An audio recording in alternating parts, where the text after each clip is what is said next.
Te doy tantas gracias porque tú estás con nosotros. Y te pido, Espíritu de Dios, que prepares nuestro corazón para recibir el mensaje de la gracia. Ese mensaje que tú tienes para nosotros, ese mensaje que tú has traído para nosotros. En el nombre de Cristo Jesús, dile, Espíritu Santo, háblame. En el nombre de Jesús, amén. Pues muy bien. Entonces, pues estamos estudiando, no sé si ahí pueden ver mi pantalla compartida ya. No, ¿verdad? Todavía no. A ver, ahí. Ok, ahí está mi pantalla compartida y estamos hablando de la gracia. Y veíamos la clase pasada que es necesario tener una mentalidad de gracia, una mentalidad que va acorde a lo que estamos creyendo, una mentalidad acorde al tiempo en el que estamos viviendo. Porque vivir en la gracia, estar en la gracia, sentirte en la gracia, pues realmente actúan juntos. No puedes vivir en la gracia sin sentirte en la gracia. No podrías vivir en la gracia sin entender todas las bendiciones de estar en ella. De lo contrario, es como si no vivieras en la gracia. Una persona, cuando tiene una economía holgada y vive como si su economía fuera una economía recortada, son personas que viven siempre limitadas y no necesariamente tendrían que vivir así. Sin embargo, así han decidido vivir a falta de conocer o darse cuenta de la situación presente de su familia, la situación que están viviendo. Entonces es necesario que así como la gente hoy en día abre sus ojos a la nueva realidad, que es una realidad de cubrebocas, que es una realidad de distancia sana o distancia segura y cuanta cosa, nosotros como hijos de Dios debemos de entender cuál es nuestra realidad para vivir conforme a ella, para caminar conforme a ella. Porque el conocer el lugar que ocupamos en este momento en el corazón de Cristo Jesús y el conocer que vivimos en la gracia nos va a abrir puertas. ¿Ok? Entonces, vamos a continuar con nuestra clase Mentalidad de Gracia.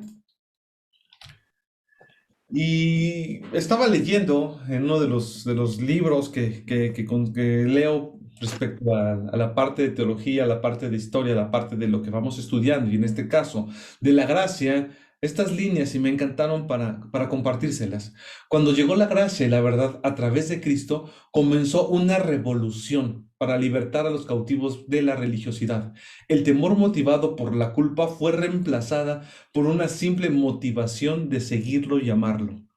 Entonces, como lo hemos dicho en la clase pasada y en la clase antepasada, no nos va a mover el miedo, ni nos va a mover el miedo al infierno, ni nos va a mover que papá se enoje, ni nos va a mover que si no, ya Dios no me va a bendecir, no. A nosotros, nuestro móvil, nuestro motivo de buscar a Dios, nuestro motivo de estar con Él y de obedecerlo es el amor que le tenemos. Y aquí yo quisiera hacer una pausa y preguntarle, ¿realmente usted se siente enamorado de Dios? ¿Realmente ha vivido el amor por Dios? Porque a veces contestamos porque sabemos qué es lo que tenemos que contestar, ¿verdad? Hay gente que contesta, yo sé que Dios existe porque, pues, ¿por qué? Porque así aprendí desde niño. Pero en verdad has vivido esa relación cercana a Dios. En verdad has entrado a su presencia y has disfrutado de estar en ella. Porque una cosa es saber que Dios existe y otra muy diferente es vivir la existencia de Dios. Es vivir esa existencia en tu corazón, es vivir esa existencia en tu vida. Entonces, no es suficiente con que tú sepas que Dios existe. Satanás sabe que Dios existe y no por eso le adora. Y hay mucha gente que sabe que Dios existe, pero no por eso está viviendo como si efectivamente Dios existiera y como si efectivamente ese Dios poderoso fuera su Dios. Entonces, la gracia viene para liberarnos de esa obligación tremenda de buscar a Dios para pasar a buscarlo porque Él nos ama. Y vamos a ver algunas citas en donde él mismo pone el ejemplo del cambio tan grande que hay antes de la gracia, cuando estaba la ley y ahora que está la gracia, ahora que Jesucristo ha venido, él marca un parteaguas. Inclusive es un parteaguas tan fuerte, usted puede leer en la Biblia que ese parteaguas, un segundo por favor, que ese parteaguas es marcado tremendamente por Dios, por Jesucristo. Está el Antiguo Testamento hasta Malaquías y a partir de Mateo, hagan de cuenta que fuera otro Dios completamente diferente. ¿Qué fue lo que cambió? Si la Biblia dice que Dios no cambia, Dios no se muda, Dios es el mismo ayer, hoy y siempre, Dios es el alfa, el omega, el principio y el fin, es el mismo Dios el que estuvo en el Génesis, en Éxodo, cuando ustedes pueden leer que el pueblo de Israel hacía guerra contra otros pueblos y asesinaba a otras personas. Usted ha podido leer eso en la palabra de Dios muy seguramente. Y entonces, si usted aprende eso, se da cuenta que cuando nosotros buscamos de Dios, Dios ya no es un Dios que le va a decir a usted, ve, haz guerra y mata a la siguiente colonia. Y en aquel entonces, ¿qué era lo que pasaba? Porque era un Dios sanguinario. ¿Cuál es la diferencia entre el Dios del Antiguo Testamento y el Dios del Nuevo Testamento? La diferencia es que Jesús ha pasado.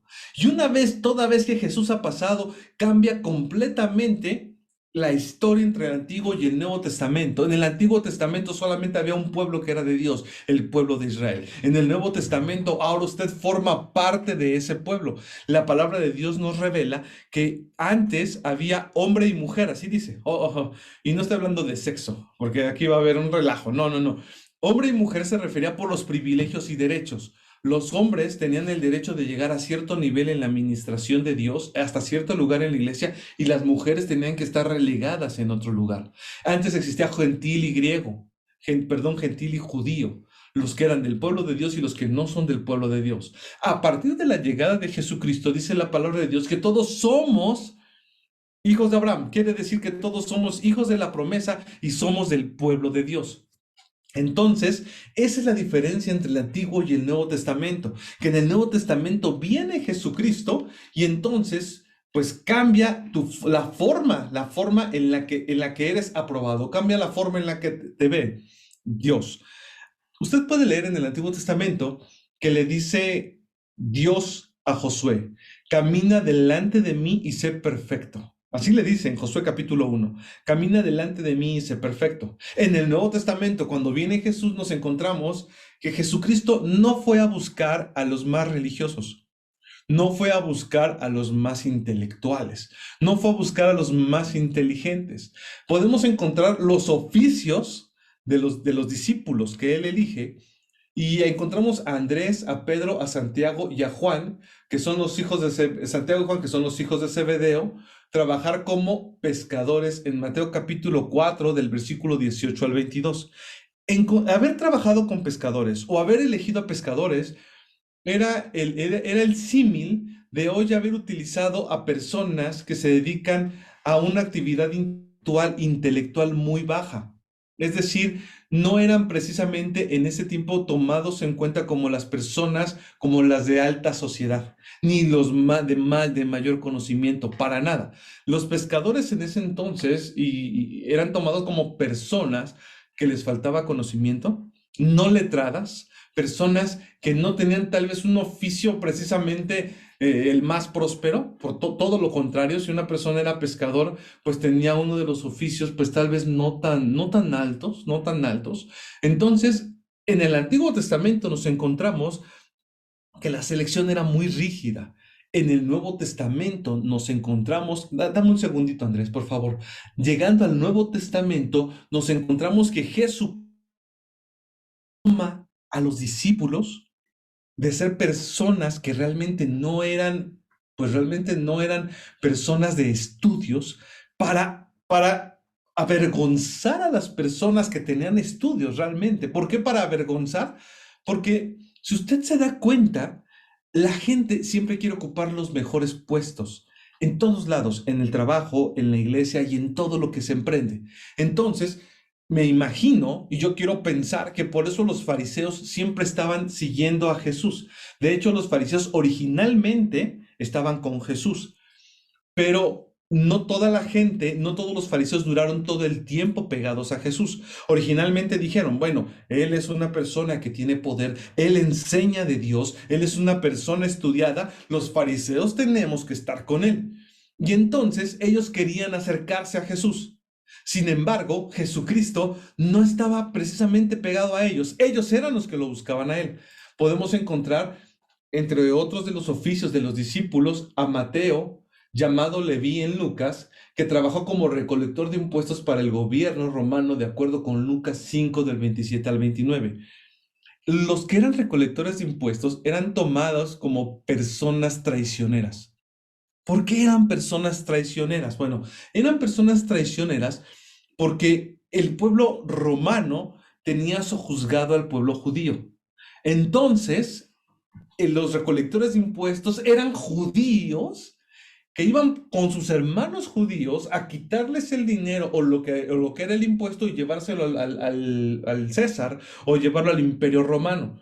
¿Qué era lo que sucedía? Pues que ellos se encargaran de que no mintieran. Entonces, si les decía el judío, ¿sabes qué? Es que yo gané 10 pesos, le decía el recolector de impuestos, es mentira, tú ganaste 15 pesos, tú ganaste 20 y te voy a estar observando y tú tienes que pagar. O sea, se ponía del lado del imperio romano. Entonces eran tomados como traicioneros. Ahora bien, si usted lee el Antiguo Testamento, no sé si usted sepa lo que son los fariseos y los saduceos, si no lo vamos a explicar ahorita. ¿Por qué? ¿Por qué es tanta pues ahora sí que la clase social y la clase intelectual con la que se juega en esta parte de la Biblia? Los discípulos eran pescadores y traicioneros porque eran recolectores de impuestos. Ese era el oficio de los discípulos. La gran mayoría, no todos, porque no se dice exactamente de todos los discípulos cuál era su oficio. Ahora bien, del otro lado, dentro del mismo pueblo judío, hay una clase social llamada fariseos y también están los saduceos. ¿Quiénes eran los fariseos y quiénes eran los saduceos? Si usted lee el Antiguo Testamento, en el Antiguo Testamento no estaban los fariseos, no estaban los saduceos. El fariseo y el saduceo es un nuevo papel que se encuentra a partir de que llegamos al Nuevo Testamento. De hecho, los que primero los que primero se levantan son los saduceos, porque los saduceos era un grupo de personas que estaban pegadas a los sacerdotes y a la gente de poder. Los saduceos eran intelectuales y los saduceos constantemente estaban estudiando no nada más las escrituras, sino también estudiaban de ciencia y eran personas letradas. Es decir, los saduceos, al igual que los fariseos, no eran personas ignorantes. ¿Por qué es necesario saber esto? Bueno, pues porque el saduceo no creía en muchas cosas que sí creía el fariseo. Era muy similar a hoy el científico. A mí se me figura como los científicos. Y el fariseo fue un grupo que se levantó 200 años antes de que Jesucristo venga. La distancia que hay aproximadamente entre Malaquías, si usted agarra su Biblia, puede encontrarse en la Biblia que entre el último libro del Antiguo Testamento es Malaquías, Isaías, Zacarías, Malaquías. Antes de Mateo, es decir, la hojita que separa su Biblia en Antiguo y Nuevo Testamento, hasta el Malaquías está el Antiguo Testamento y después viene el Nuevo Testamento. Bueno, esa hojita, haga de cuenta que son aproximadamente 400 años. 200 años antes de que Jesucristo viniera, es decir, como que en la transición entre el Antiguo Testamento y el Nuevo Testamento, se levantan los fariseos para ser ese grupo como de oposición de los saduceos. Quiere decir, eran dos grupos que peleaban entre sí. Y ellos peleaban por lo que era la verdad, peleaban por el poder, peleaban por saber quién tenía el conocimiento máximo. Por el otro lado, tenemos a los discípulos que ni peleaban por el poder ni peleaban por el conocimiento y estaban pescando. Ahora bien, vamos a la siguiente cita. En la palabra de Dios nos encontramos, pero Dios, que es rico en misericordia por su gran amor con que nos amó, aun estando nosotros muertos en pecado, nos dio vida juntamente con Cristo. Por gracia son salvos. Quiere decir, Jesucristo te da vida y eres salvo de forma gratuita. Eso fue algo que a los fariseos en absoluto. Denme un segundo, voy a traer unas citas que tengo aquí para acá. Sé que les toca es un poquito de código. Ok, los saduceos y los fariseos constantemente estaban peleando. Para empezar, al fariseo esto no les agradó. Al fariseo no le agradó, al saduceo no les agradó esto.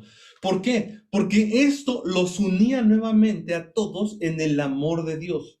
Y ellos no querían estar unidos en el amor de Dios, ya que los fariseos, así que el nombre de los fariseos significa separación, separatistas. Ellos eran personas que estaban separados del pueblo. Y dése cuenta cómo estos son como así que el antecedente histórico de la religión, porque ellos se sentían personas privilegiadas, separadas completamente del pecador. Ahora, entre ellos había divisiones. Estaban los de Shammai y los de Gilel. Los de Shammai tenían un apego muy estricto a las leyes y los de Gilel tenían una interpretación un poquito más flexible. Pero al final del camino ellos estaban separados. Cuando Jesucristo viene, dicen no va a haber separación. Todos son hijos de Dios cuando reciben a Jesucristo. Decía él, yo soy el camino, yo soy la verdad y yo soy la vida. Y nadie viene al Padre si no es por mí. Entonces yo les doy la salvación gratis. ¿Quiénes fueron los primeros que se opusieron a esa salvación gratuita? Los fariseos. ¿Quiénes son los primeros que se oponen a que toda la gente pueda recibir el amor de Dios? La religión. Los fariseos son una representación muy fuerte de la gente religiosa. Les quitaba poder, ¿no? Poder, influencia. Perdón, tantito. ¿Cómo? Que al hacer eso, ellos brincaron porque se les quitaba poder y influencia sobre las personas. Efectivamente. Ellos no querían perder esa influencia porque les encantaba ser protagonistas. Querían ser las personas vistas, querían ser las personas escuchadas, querían ser los únicos que tuvieran el acceso a Dios. Porque hasta hoy en día, y siempre ha sido así, la gente quiere la exclusividad y quieren ser los únicos que tengan ciertos derechos, los únicos que tengan la exclusividad a cualquier cosa, porque así yo tengo poder. Cuando una persona es exclusiva, tiene poder. Si yo soy exclusivo de la presencia de Dios, yo tengo poder. Entonces, ellos al sentirse personas exclusivas tenían poder. Hoy hay religiones que así se mueven. Piensan que el líder, que el pastor, que el director son los únicos que tienen la membresía celestial para estar en la presencia de Dios. Y aquí encontramos que Jesucristo llega a enseñar algo completamente diferente. Ahora, ellos, al tener conocimiento tan diferente entre fariseos y saduceos, ahora sí que entre ellos mismos peleaban. Ellos mismos se ponían el pie, como dicen por ahí. E inclusive, ellos sabían cómo poner trampas, porque el saduceo le ponía trampas al fariseo y el fariseo le ponía trampas al saduceo. Entonces, encontramos, les estoy dando un poquito el contexto histórico, porque es necesario que ustedes lo conozcan. Cuando leen la Biblia van a entender muchísimo más de la gracia y van a entender muchísimo más qué era lo que pasaba cuando Jesús vino a la tierra. Entonces, ustedes ahora sí, tal vez podemos entender un poquito más. Vamos a leer, por favor, Mateo capítulo 21, en el versículo 23. Después de esto, Mateo 21, 23. Después de esto, Jesús entró en el templo. Mientras estaba allí enseñando, se le acercaron los jefes de los sacerdotes y los ancianos de los judíos le preguntaron, ¿con qué autoridad haces esto? ¿Quién te dio esta autoridad? Ellos buscaban siempre hacer preguntas que llevaban ¿cómo le llaman? Mucha astucia para que Jesús cayera. Llevaban Era años. plan con maña, ¿no? Plan con maña. Exactamente, tenían ellos el deseo de que Jesucristo cayera en alguna de sus preguntas. Si Jesús les hubiera dicho, este poder viene de Dios, ellos le decían, es que tú te crees Dios. Y no se creía, es Dios. Entonces Jesucristo en varias ocasiones les dijo, este poder me lo dio mi Padre. Este poder viene del Padre. Inclusive él decía, yo no hago nada que mi Padre no haga. Pero en ese momento Jesús no les quiere contestar y les hace una pregunta con la finalidad de meterlos ahora a ellos en dilemas. Dice, yo también les voy a hacer una pregunta. ¿Quién envió a Juan a bautizar?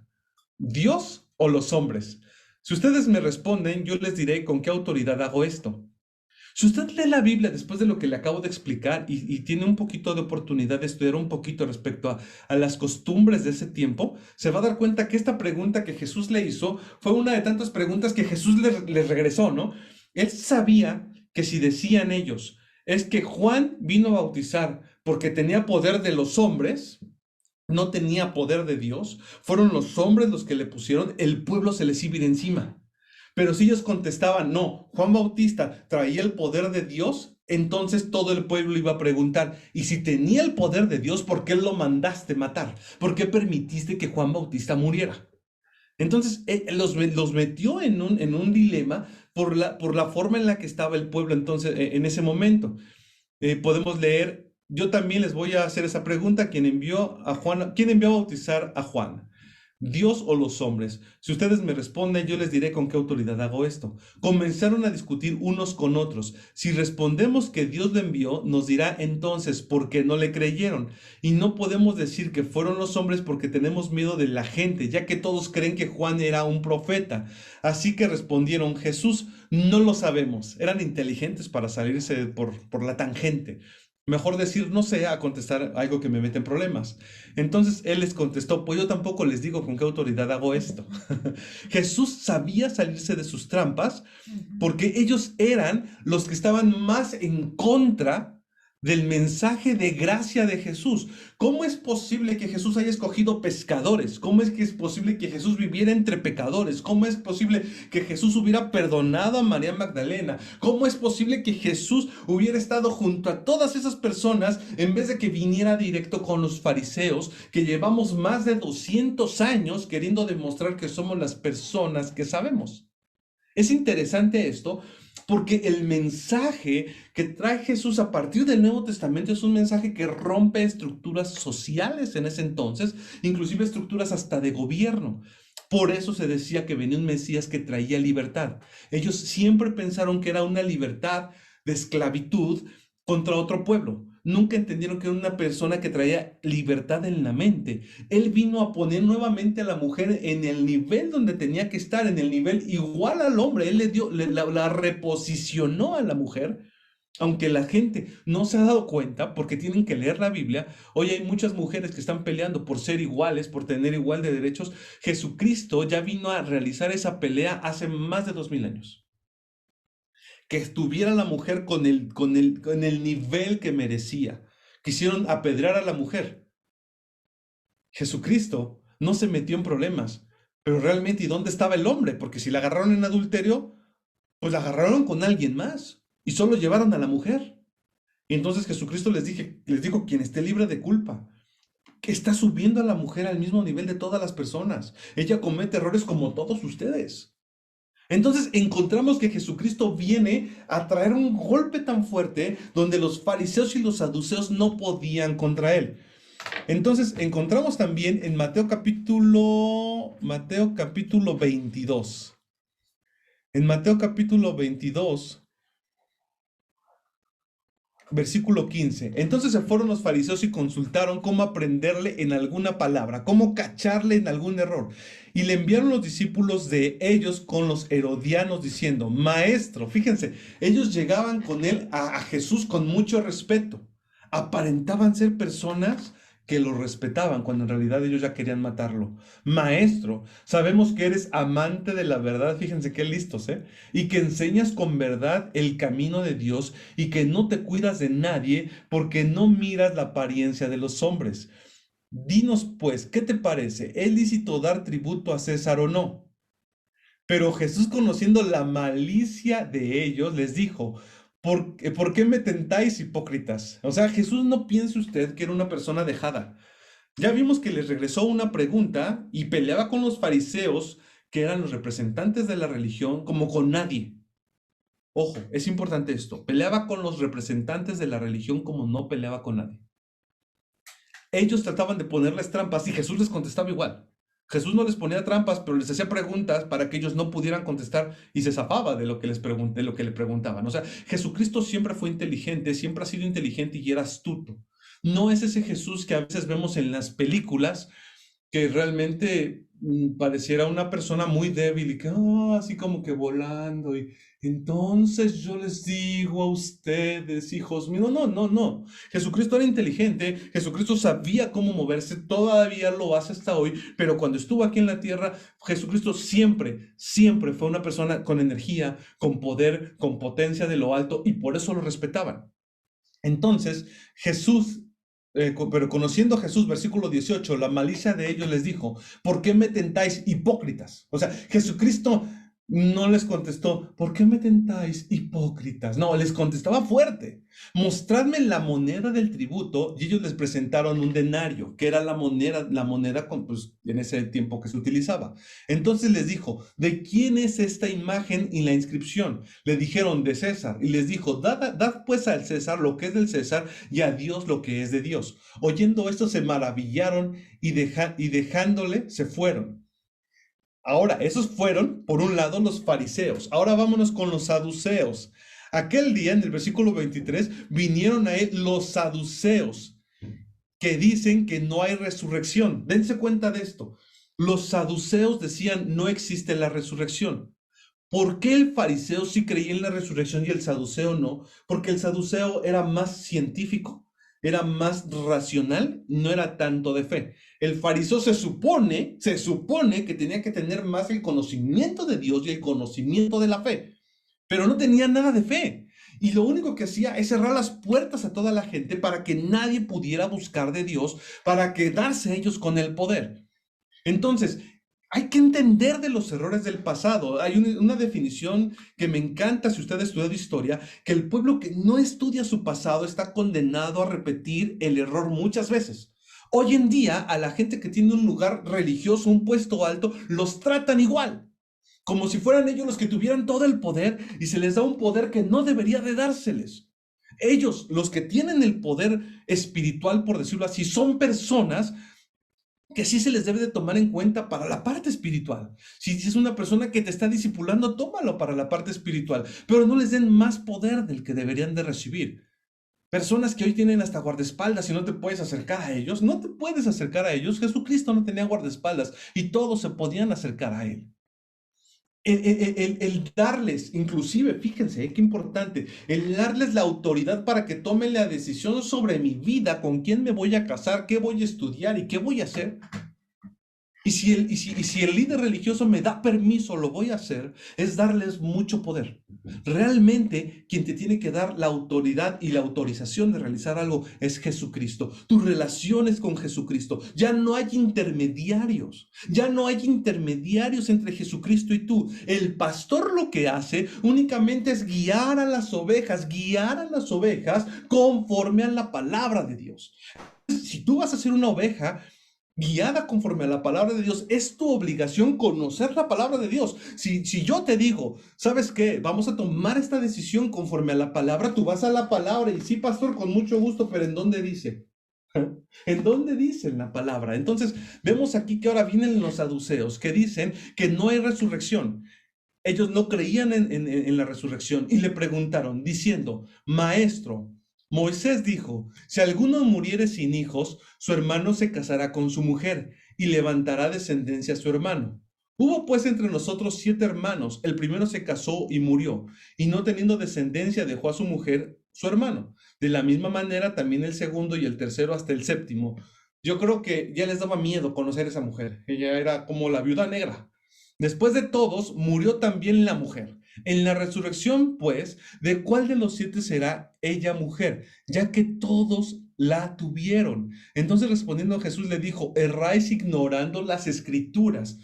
Jesucristo evidenció que ellos no conocían la escritura. El saduceo era más científico. El científico quería invadir la parte bíblica. El científico quería invadir la parte espiritual. Jamás lo iba a poder hacer. Como hoy en día, cuando ponen a pelear al científico contra el teólogo. Perdón, pero en algún momento se vuelven a encontrar la teología y la ciencia. Es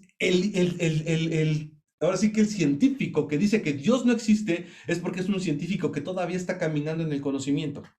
Porque los científicos más altos, y una vez yo de una clase de eso, han reconocido a Dios y han reconocido que no podría existir tanto orden si no lo hubiera hecho alguien. La Tierra gira de una forma tan exacta que poquito más o poquito menos estaríamos muertos, no podría haber vida. La gravedad afecta al hombre de tal manera exacta que si hubiera más o hubiera menos, el hombre batallaría. Realmente, si cada célula y cada molécula que hay en el ser humano está científicamente calibrada y todo es un orden tan perfecto que esto no podría existir si Dios no existiera. Y entonces el teólogo descalifica al científico y el científico descalifica al teólogo porque falta conocimiento. Entonces aquí Jesucristo a los saduceos les hace la misma observación. Erráis ignorando las escrituras y el poder de Dios. Ustedes conocerán de ciencia, pero no conocen la palabra de Dios, porque en la resurrección ni se casarán ni se darán en casamiento, sino serán como los ángeles de Dios en el cielo. Pero respecto a la resurrección de los muertos, ¿no habéis leído lo que fue dicho por Dios cuando dijo: yo soy el Dios de Abraham, Dios de Isaac y el Dios de Jacob? Dios no es un Dios de muertos, sino de vivos. Entonces Jesucristo siempre contestó de una forma inteligente a las personas que más se oponían a su mensaje, que eran fariseos y saduceos. Todo esto que les estoy explicando es para enseñarles que siempre va a haber obstáculos para que ustedes tomen la libertad en Cristo Jesús. Y va a ser nuestra mente, va a ser el conocimiento científico. Yo soy ingeniero y me gusta estudiar y me gusta seguir leyendo y yo trabajo y constantemente estoy leyendo, pero también leo la palabra y yo me doy cuenta de algo: Jesucristo existe y Jesucristo es Señor. Entonces, cuando tú estás listo para buscar a Dios, va a haber obstáculos en tu mente. Por eso no se cree con la mente. Romanos 18 dice que se cree con el corazón. La gracia se toma igual, quitando la oposición de la religiosidad, quitando toda esa oposición del conocimiento y entonces ahora sí la oposición del conocimiento científico e ir al conocimiento de la palabra de Dios, en donde te dice Dios: el justo por la fe vivirá. En donde Dios te enseña que tú conoces la palabra y cuando conoces la palabra conoces la verdad y cuando conoces la verdad vas a ser efectivamente libre. Regresando a Efesios 2 del 4 al 5 dice: pero Dios, que es rico en misericordia, por su gran amor con que nos amó, algo que no querían los fariseos, algo que no quieren los religiosos, que tú entiendas, que tú en tu corazón recibas que Dios te ama. Satanás siempre se va a oponer a que tú conozcas que Dios te ama. Ese va a ser el plan de Satanás. Encontramos más adelante que el amor de Dios con que nos amó, estando aún muertos en pecados, nos dio vida juntamente con Cristo y nos dio una salvación de forma gratis. Por gracia son salvos. Ahora, en 2 de Corintios 5:21 también nos revela el evangelio de la gracia cuando dice: al que no conoció pecado. Es decir, Jesucristo no pecó, por nosotros lo hizo pecado. Es decir, Él se hizo pecado por ti y por mí. ¿Por qué se tenía que hacer pecado por ti y por mí? Porque lo que está diciendo aquí es que Él tuvo que tomar el pecado sobre Él mismo y recibir un castigo como si el pecador hubiera sido Él. Ese es el principio de la gracia. Jesucristo recibe el castigo del pecado como si Él hubiera sido el que pecó. Es decir, cuando tú pecaste, cuando tú cometiste un error, y piensa en este momento en el error más fuerte que tú has cometido o en el error más pequeño, en ese momento Jesucristo se puso en tu lugar como si Él lo hubiera cometido. Por eso dice que Él lo hizo pecado, Él se hizo pecado. O sea, Él se puso en ese lugar tuyo como si tú lo hubieras cometido. Tú aquí me puedes decir: bueno, pero Jesucristo murió hace más de 2000 años y yo no tengo tanto tiempo de haber nacido. Yo tengo 20 años, 30 años, 40 años, qué sé yo. Ok, la palabra de Dios dice que Él es el Dios, el mismo ayer, hoy y siempre. Él es el alfa y el omega, el principio y el fin. Él ha estado en tu vida antes de que tú existieras. Por eso dice la palabra de Dios: mas el herido fue por nuestras rebeliones, molido fue por nuestros pecados. El castigo de nuestra paz fue sobre de Él y por su llaga fuimos sanos. Por su llaga, hoy en el presente, ya fuimos sanos. Eso es tomar gratis lo que Él ya hizo. Es decir, Él ya pagó el boleto de lo que tú tenías que pagar, porque entonces nosotros ya no fuimos los que cometimos ese pecado. Es Jesucristo el que tomó nuestro lugar. Él recibió el castigo y te está diciendo: ¿para qué? Para que nosotros fuésemos hecho justicia de Dios en Él. Hemos estudiado ya el tema de justicia. ¿Se acuerda del tema de justicia? El de ser justos no es por lo que hemos hecho. Recordemos, yo lo tengo que estar recordando constantemente para los que no tomaron esa clase. La justicia es tener la habilidad de estar parado frente a la presencia de Dios como si nada hubiera ocurrido. Es decir, es entender que ya se pagó. Eso es justo en nuestra vida, en nuestra historia, en nuestro mundo, en nuestra cultura. Justicia es darle a cada quien lo que le corresponde. En el cielo no es así. Justicia es que tú entiendas que lo que te correspondía ya fue pagado.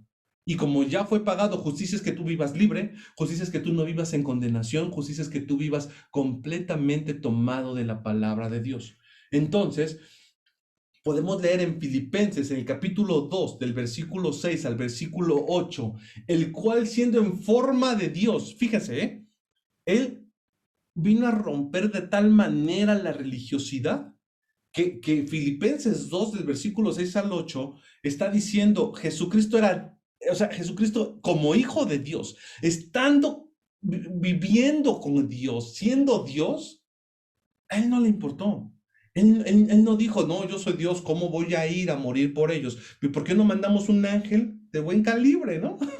Y que él muera por ellos. Yo no, o sea, esos son trabajos para ángeles más pequeños. Yo soy el hijo de Dios. Como en muchos religiosos les da miedo, pena, flojera, ir a orar por otra persona, ver a otra persona. Aquí nos está mostrando que la gracia abre las puertas para todos. Y entonces dice, el cual siendo en forma de Dios, no estimó el ser igual a Dios como cosa a que aferrarse, sino que se despojó a sí mismo tomando forma de siervo, hecho semejante a los hombres, y estando en la condición de hombre, se humilló a sí mismo, haciéndose obediente hasta la muerte y muerte de cruz. Y entonces la justicia tendrá más fuerza. ¿Cómo es posible que después de todo lo que hizo Jesús, yo no me sienta digno de buscar a Dios? ¿Le ha pasado que a veces no se siente digno? ¿Le ha pasado que a veces no se siente que esté listo para buscar a Dios? ¿Le ha pasado que a veces se siente tan culpable? Y por eso la justicia, por eso el concepto de justicia es el que les acabo de decir. Todo lo que hizo Jesucristo, estando a la diestra del Padre, bajando a morir por nosotros, haciéndose en forma de hombre, viviendo todo ese sufrimiento que le tocó atravesar, muriendo, o sea, porque fue una obediencia hasta la muerte, y habiendo muerto, resucitó por nosotros, que nosotros hoy en día, después de todo lo que hizo, digamos, es que yo no soy digno, es que yo no me merezco a Dios, es que yo no soy una persona que deba de buscar a Dios. Aquí nos está mostrando la palabra de Dios, que el evangelio se abre para todas las personas. Se abre para ti, se abre para mí, se abre para que tú puedas leer las escrituras y entenderlas. Hay personas que dicen, cuando yo leo la Biblia no entiendo nada. Lo que te está haciendo falta es fe. Antes de leer las escrituras, pregúntale al Espíritu Santo, ¿por dónde empiezo? Y quiero que antes de empezar a leer, tú ilumines lo que estoy leyendo, ilumines mi mente y me ayudes a entender el mensaje. Eso es lo que tenemos que hacer, porque Jesucristo ya hizo todo lo que tenía que hacer para que tú tuvieras un lugar junto de Él. Entonces, la gracia es darnos cuenta también de que esto no fue hecho para personas exclusivas. El vivir en una cultura de la gracia es constantemente saber que no nada más tú tienes derecho, también el que te lastima tiene derecho, también el ignorante tiene derecho, también el pobre tiene derecho, el rico tiene derecho, el que vive de una forma como a ti no te agrada tiene derecho. Todos tenemos derecho de conocer a Jesucristo y entrar en ese proceso de nuestras vidas en el que cada quien dará cuentas a Dios directamente, sin intermediarios. Ahora, leemos en Romanos capítulo 8, versículo 1, por consiguiente, no hay ahora condenación para los que están en Cristo Jesús, los que no andan conforme a la carne, sino conforme al Espíritu. No hay ahora condenación. Y la condenación es una de las obras más fuertes y principales de Satanás sobre la vida de los hijos de Dios, ya que se da cuenta que las personas han sido justificadas, que Jesucristo ya compró todo para ellos, ahora busca un papel de condenación sobre de ellos. ¿Qué es la condenación? La condenación yo se la puedo a usted abreviar en una palabra: culpabilidad. El que usted se sienta culpable. Porque si usted se siente culpable, usted está envilecido. Y el envilecerse lo hace a uno verse de una forma diferente. Si usted se da cuenta, Jesucristo invirtió mucho tiempo en que usted se vea distinto. Si usted lee Mateo en el capítulo 5, se va a encontrar en el Sermón del Monte las bienaventuranzas, y se va a encontrar que dice, tú eres la sal de la tierra, tú eres la luz del mundo, tú eres un hijo de Jesucristo siempre buscó cambiar nuestra forma de vernos. Satanás también busca que tú cambies tu forma de verte. Ahora, ¿cómo trabaja Dios y cómo trabaja Satanás en el tema de la condenación? Jesucristo trabaja de adentro hacia afuera. Satanás trabaja de afuera hacia adentro. Tú ves a una persona que ya ha recibido a Jesucristo, tú la ves igual que antes, cometiendo los mismos errores, hablando las mismas palabras, comportándose igual que antes, y entonces la gente dice, si ya conoce a Cristo, yo no veo ningún cambio en él. Si ya son cristianos o ya son hijos de Dios o ya leen la Biblia, ¿cuál es el cambio que hay en ellos? Jesucristo trabaja de adentro hacia afuera. Él no empieza por cambiar tus actividades equivocadas. Él empieza a trabajar con tu corazón. Él empieza a trabajar con tu espíritu. Empiezas a leer la palabra y empiezas a alimentarte. Porque la Biblia dice que de la abundancia del corazón habla la boca. Es decir, tu corazón empieza a alimentarse poco a poco, poco a poco. Y en ese proceso, Satanás se encarga de decirte, ¿y tú te crees merecedor de Dios después de todos los errores que cometes? ¿Y tú te crees merecedor de Dios después de todas las mentiras que dices? ¿Y tú te crees merecedor de Dios después de cómo ves a las mujeres? ¿Y tú te crees merecedor de Dios después de todo lo que te has robado? ¿Y tú te crees merecedor de Dios después de todo lo que tomas? ¿Y tú te crees merecedor de Dios después de todo lo que te drogas? ¿Y tú te crees merecedor de Dios y te hace sentir tan culpable que te envilece? Empiezas a vivir sentimiento de culpabilidad. Y entras como en esa avalancha, esa bola de nieve que va creciendo cada vez más. Empieza una bola pequeña de nieve donde te sientes culpable. Y al sentirte culpable, te vas a comportar como te estás viendo. Por eso es tan importante la fe, porque la fe te lleva a comportarte como lo que tú vas a hacer. Por eso Jesucristo nos enseña de fe. Por eso Dios encontramos en la palabra de Dios que Abraham le decía padre de multitudes cuando todavía no tenía hijos.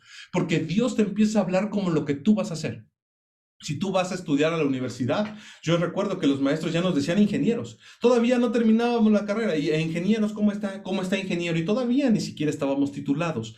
A veces cuando yo veía eso, decía, eso es fe, porque ya te empiezan a hablar como lo que tú eres, como lo que tú en verdad vas a hacer. No has tenido el papel, pero en la fe yo ya te veo como ingeniero. En la fe Dios ya veía a Abraham como padre de multitudes. Y en la fe Dios te ve a ti como una persona que ya ha dejado de drogarse, una persona que ya ha dejado de tomar, una persona que ha dejado de airearse, una persona que ha dejado de golpear, una persona que ya ha soltado el rencor, que ya ha soltado la ira. Así es como Dios te ve. Y Satanás te hace que trabajes al revés, que tú te veas todavía como el que se droga, todavía como el que toma, todavía como el libidinoso, todavía como el rencoroso, porque de esa forma, cuando tú te ves así, empiezas a comportarte como lo que tú te ves.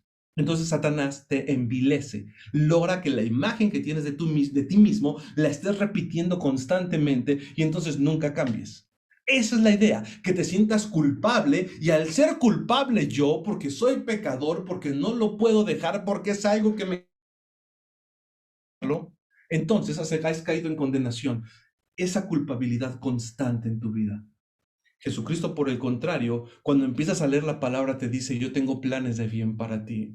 Yo te amo. Voy a terminar en ti la obra que has iniciado. El que está en Cristo es nueva criatura. El que está en Cristo es nueva criatura. Está en la palabra. Entra al proceso y vas a ser nueva criatura. Y cuando cometes un error y cuando vuelves a regarla, Dios te dice, no te preocupes. Hijitos míos, estas cosas les escribo para que no pequen, y si alguno hubiera pecado, abogado tenemos para con el Padre. Y cuando tú estás constantemente leyendo la Biblia, por eso la Biblia es el alimento del Espíritu. Por eso una persona que no está leyendo la Biblia, que no está orando, que no entra a ese proceso, es una persona que nunca va a haber un cambio en su vida, porque lo único que cambia la vida es la palabra de Dios. Entonces, cuando tú vas leyendo la palabra de Dios, vas experimentando ese fluir, vas experimentando ese cambio, vas experimentando ese crecimiento en el Espíritu Santo, y ese crecimiento es el que te va a llevar a ser una nueva persona.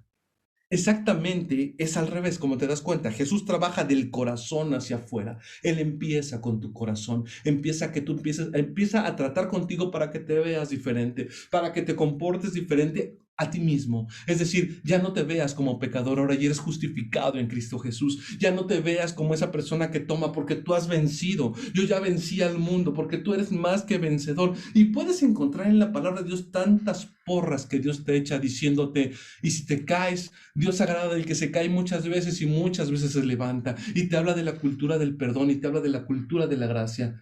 Por eso te está diciendo en Romanos 8:1, Por consiguiente, no hay ahora condenación para los que están en Cristo Jesús. Los que no andan conforme a la carne, sino conforme al Espíritu. Andar conforme al Espíritu es una persona que se está alimentando constantemente. Si tú eres una persona que te gusta el deporte y constantemente estás haciendo ejercicio y estás en tu casa, las personas que les gusta el deporte hacen ejercicio constantemente y son personas que viven una vida de deporte. No que todo el día estén haciendo deporte, viven una vida fitness, ¿no? Como ahora le llaman. Bueno, vivir en el Espíritu no es estar todo el día orando, no es estar todo el día leyendo la Biblia, es estar todo el tiempo en una relación con Dios. Yo leo en la mañana, le pregunto al Espíritu Santo, le pido que me hable. De nada me sirve leer si el Espíritu Santo no me enseña. De nada me sirve doblar mis rodillas si no creo que realmente Dios me está escuchando. Y cuando yo hago eso, entro a una vida espiritual.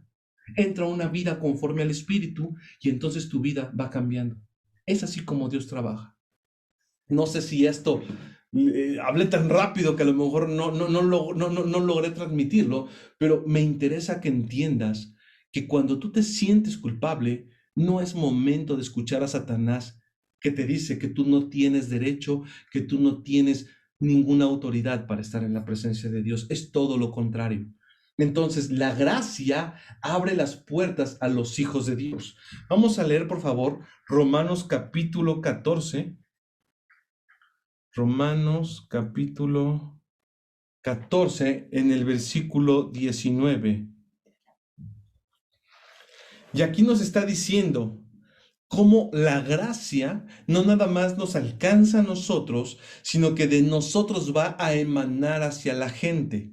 Así que sigamos lo que contribuye a la paz y a la mutua edificación. No destruyan las obras de Dios por causa de la comida.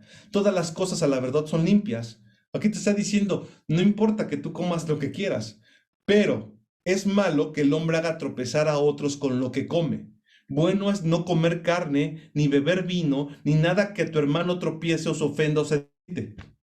Entonces, ahí tú ya estás avanzando a un nivel más alto. Cuando tú ya logras cambiar y entender el concepto de la gracia, sabes que Dios te ama, pero sabes que hay otra persona que si te ve tomarte una cerveza se va a espantar. ¿Cómo es posible que el pastor y que usted, cómo es posible que usted que busca a Dios tome una gota de vino? Si a tu hermano, aquí te está diciendo, si a tu hermano le daña, no lo hagas por cariño a él. Por cariño a él. O sea, en la libertad de la gracia no es algo que nosotros vamos a pelear con la gente. La libertad de la gracia no es algo que vamos a pelear con nuestros hermanos. Al contrario, si a ellos les cuesta trabajo por su poca madurez, nosotros vamos a dejarlo de hacer por amor a ellos. Te dice nuevamente, versículo 21 de Romanos 14, bueno es no comer carne, ni beber vino, ni nada que tu hermano tropiece o se ofenda o se debilite. ¿Tienes tu fe? Tenla para contigo delante de Dios. ¿Se da cuenta? O sea, no es algo que tú vas a estar con toda la gente y ahora tú vas a hacer lo que yo te diga y vamos a empezar ahora a forzar a que la gente sea como nosotros. Bienaventurado el que no se condena a sí mismo en lo que prueba. Bienaventurado el que no se condena en lo que prueba. Si usted lee esta cita 50 veces, yo estoy seguro que va a llegar el momento que el Espíritu le va a hablar algo muy interesante. Nuevamente, bueno es comer carne. Bueno es no comer carne, ni beber vino, ni nada que tu hermano tropiece o se ofenda o se debilite. Fíjate qué cita tan fuerte, ¿eh? Esta es una cita de la gracia interesantísima. Tienes tu fe, tenla para contigo delante de Dios. Bienaventurado el que no se condena a sí mismo en lo que prueba, pero el que duda sobre lo que come es condenado. Es decir, vive tu libertad y no te quieras engañar a ti mismo. Si para ti no es malo, si sabes que para Dios no es malo, porque lo que te está diciendo aquí es eso. Si tú estás consciente y el Espíritu Santo te está hablando que no es malo, pero te lo está hablando el Espíritu Santo, la palabra te lo está hablando, entonces está tranquilo, porque la palabra de Dios te mantiene libre. Porque hay muchas ocasiones que se ponen muchos pecados que no están en la palabra, son inventados por el hombre. Entonces, vivir en la gracia es vivir en un estilo de vida diferente a lo religioso. Vivir en un estilo, vamos a decir que cerrando, ¿verdad? Es vivir en un estilo de vida diferente a lo religioso, diferente a los rituales, diferente a esas formas que la gente ya está buscando nada más por ritualismo, por costumbre. Es vivir en la presencia de Dios, en una relación con Cristo Jesús, en una constante revelación de Dios, entendiendo que tu vida y que la vida del justo es como la luz de la aurora, que va de aumento en aumento hasta que el día es perfecto, sin desesperarte, sin preocuparte porque no has cambiado, sin desesperarte contra ti mismo, todo lo contrario, creciendo en el amor de Dios y creciendo en la búsqueda de la palabra de Dios. Entonces, ¿qué tenemos que hacer? Romper todos esos estatutos que hemos puesto en nuestro corazón. Si tú estás viviendo una vida de condenación, si tú estás viviendo una vida en la que no te sientes digno por alguna situación personal, que tú no sientes que mereces de Dios, este es el momento en el que tienes que romper con esa barrera que te está impidiendo llegar a Dios. Si hay algo por lo que no te has podido perdonar, llegó el momento de perdonarte a ti mismo. Si hay algo que te está obstaculizando para llegar a Dios, tienes que quitarlo, porque Jesucristo ya quitó todo para que tú estuvieras en su presencia. Entonces tienes que vivir una vida de libertad.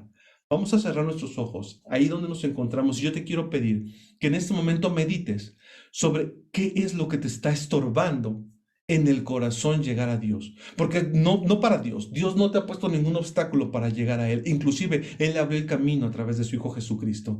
Pero cierra tus ojos y dile, Padre bendito, en el nombre de Cristo Jesús, yo hoy quito todo obstáculo que me impide sentirme una persona digna para estar en tu presencia. A partir de hoy, yo tomo el sacrificio de Cristo Jesús en mi vida, porque no es por lo que yo haga, ni por lo que he hecho, es por lo que Jesucristo hace por mí. Y ahora, Padre, en el nombre de Cristo Jesús, yo te entrego esa área de debilidad, esa área que me está costando trabajo. Como dice el apóstol, como decía el apóstol Pablo, hago lo que no quiero hacer y lo que no quiero hacer, eso es lo que hago. Así me está pasando, Señor. Lo que no quiero hacer es lo que hago y lo que no quiero hacer es lo que estoy haciendo. Pero yo sé algo, Señor, que tú estás conmigo, que tú me perdonas. En el nombre de Cristo Jesús, yo te entrego mi corazón. Te pido perdón por mis errores y yo te quiero pedir vivir en libertad. Yo a partir de hoy tomo tu salvación, ese sacrificio que fue una vez y para siempre en el nombre de Cristo Jesús. Y enséñame a sentirme una persona digna, porque yo soy digno en ti. Y ahora yo te quiero decir algo así con los ojos cerrados. Con tus ojos de la fe, ve a Dios, ve al Padre y recibe esta palabra que te dice tú eres digno, porque el que está en Cristo es nueva criatura. Porque el perfecto amor va a echar fuera todo el temor. Porque nada ni nadie te va a separar de mi amor. Ni lo alto, ni lo bajo, ni lo bueno, ni lo malo, ni ángeles, ni demonios, ni tribulación, ni angustia. Nada te va a separar de mi amor. Dile gracias, Señor, porque tú me aceptas como soy. Porque tú me amas como soy. Yo estoy dispuesto a caminar en ese proceso de tu presencia. Te pido que entres a mi corazón, que bendigas mi vida. Recibo tu presencia y tu amor. Recibo tu perdón esta noche en el nombre de Cristo Jesús. Amén. Luis, ¿en qué colonia está el lugar donde nos vamos a reunir el 27 de septiembre? En Lomas de Valle Dorado. Lomas. Esto es adelante de la Plaza Mundo E. Ok, para los que están en el norte y les queda cerca y pues dicen, es que me queda muy lejos hasta donde está Fer, hasta allá, hasta donde está la iglesia y pues solamente puedo en línea. Hay otra opción para ese día va a poder usted estar con nosotros si está en el norte y este próximo domingo nos vemos aquí. Obviamente que los que no puedan venir o los que les compliquen, nos seguimos viendo en línea, seguimos transmitiendo el servicio en línea. Pues bendiciones a todos, mi Señor está con ustedes, bonita noche.